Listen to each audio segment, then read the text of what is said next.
नमस्कार, मी मंजुश्री ब्लॉग मध्ये पुन्हा एकदा सर्वांचं खूप खूप स्वागत आहे। दिवाळीचा फराळ खाऊन कंटाळा असेल तर नक्की एकदा ही रेसिपी करून बघा। अगदी 10 मिनिटात तयार होती खमंग आणि पौष्टिक अशी चटपटीत चना चाट। एकदा खाऊन पाहाल तर अगदी तोंडाची चव वाढवणारी आहे आणि ती झटपट तयार होणारी आहे। नक्की एकदा ट्राय करून बघा।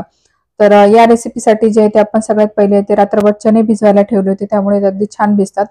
खायला अगदी मस्त लागणारी आणि झटपट तयार होते। पाहता क्षणी बघा कशी तोंडाला पाणी सुटते, एवढीही मस्त दिसते। चला तर सुरुवात करूया। तर सगळ्यात पहिले आपण कुकरमध्ये एक पळीभर तेल टाकलेलं आहे। तेल छान गरम झालं की त्यामध्ये आपण थोडीशी मोहरी टाकून घेऊया। मोहरी तडतडली की लगेच आपण जिरं टाकून घेतलेलं आहे। त्यानंतर आपण 1 वाटी कांदा यामध्ये टाकून घेऊया बारीक चिरलेला। आता हे सगळं आपण छान मिक्स करून घेऊया। कांदा थोडासा गुलाबीसर त्याच्यापेक्षा थोडासा जास्त भाजून घ्यायचा। त्यानंतर इथे मी थोडंसं वाटण केलेलं आहे। तर यामध्ये मी थोडासा लसूण, अद्रक, कढीपत्ता, त्यानंतर थोडीशी हिरवी मिरची असं वाटण केलं आहे। ते सुद्धा छान भाजले की लगेच मी थोडासा कढीपत्ता टाकला आणि बाकी मसाले टाकून घेतले। तर यामध्ये मसाल्यामध्ये मी लाल तिखट, थोडंसं मीठ टाकलेलं आहे, गरम मसाला थोडासा टाकला, छोले मसाला असेल तर नक्की टाकून घ्या।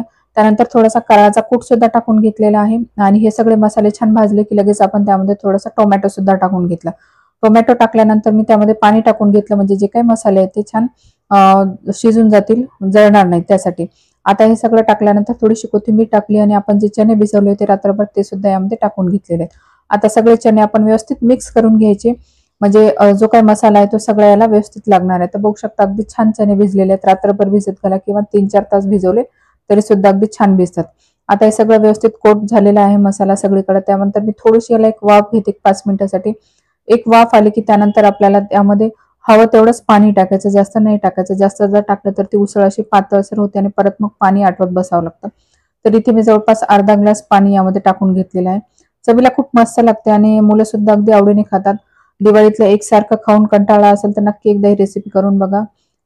नक्की तोंडाची चव वाढवणारी आहे। आता हे सगळं मिक्स करून घेतलं आणि 2 शिट्ट्या करून घेतलेल्या आहे मी ते। 2 शिट्ट्या केल्या आणि 2 मिनिटं गॅस लो ठेवला की लगेच ही आपली उसळ तयार होऊन जाते। ते पाहू शकता अगदी छान मस्त शिजलेले आहेत चणे।